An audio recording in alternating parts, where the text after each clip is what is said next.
bands.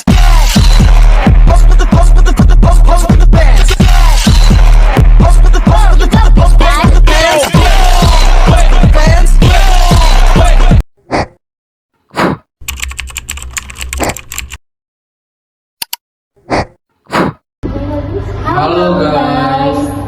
Jadi kita mau ngapain nih? Nah, jadi kita mau membahas tentang korupsi.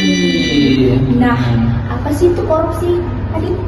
Nah, korupsi adalah salah satu tindakan yang sangat berdampak bagi negara, Pop. Contohnya seperti dia mau menguntungkan dirinya sendiri atau secara berkelompok dengan cara melakukan cara yang ilegal gitu, Pop, seperti penyuapan, penggelapan. Nah, korupsi ini sangat bertentangan dengan kaidah-kaidah di masyarakat dan agama, Popi. Nah, Popi, menurut kamu kenapa sih seseorang itu bisa melakukan tindakan korupsi? Nah, seseorang melakukan korupsi ada beberapa alasan. Yang pertama, ingin mendapat keuntungan pribadi yang lebih besar tanpa memikirkan hak orang lain. Yang kedua adalah keterdesakan ekonomi seperti utang atau kebutuhan keterdesakan. Nah, hal ini dapat memotivasi seseorang untuk mendapatkan jalan pintas yang lebih lagi. Nilai-nilai yang ada dalam korupsi, yang pertama ada jujur, kedua disiplin, ketiga tanggung jawab, keempat adil, kelima berani, keenam peduli, ketujuh kerja keras, kedelapan kesederhanaan, dan kesembilan mandiri. Prinsip-prinsip yang ada dalam korupsi, yang pertama akuntabilitas, yang kedua kebijakan, yang ketiga kewajaran, yang keempat kebijakan, dan yang kelima kontrol kebijakan. Dari tindakan korupsi dapat menimbulkan beberapa dampak, yaitu korupsi membuat layanan publik seperti perizinan, peradilan, dan keamanan tidak adil.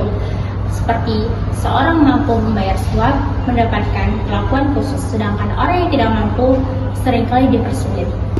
Dampak selanjutnya itu, dana yang dikorupsi menyebabkan pengurangan anggaran untuk pembangunan infrastruktur kesehatan seperti rumah sakit, puskesmas, klinik di daerah terpencil. Hal ini mengakibatkan banyak masyarakat, terutama di daerah perdesaan, tidak mampu atau tidak dapat mengakses pelayanan kesehatan dengan mudah. Nah, cara mengatasi tindakan korupsi. Yang pertama, menerapkan prinsip transparansi dalam pengelolaan anggaran dan pengadaan sehingga informasi dapat diakses oleh publik untuk mengawasi penggunaan dana. Yang kedua, menetapkan sanksi yang keras bagi pelaku korupsi dan memastikan penegakan hukum yang dilakukan secara adil dan konsisten. Yang ketiga, memperkuat lembaga penegak hukum dan institusi pengawas agar mereka dapat bekerja secara independen dan efektif.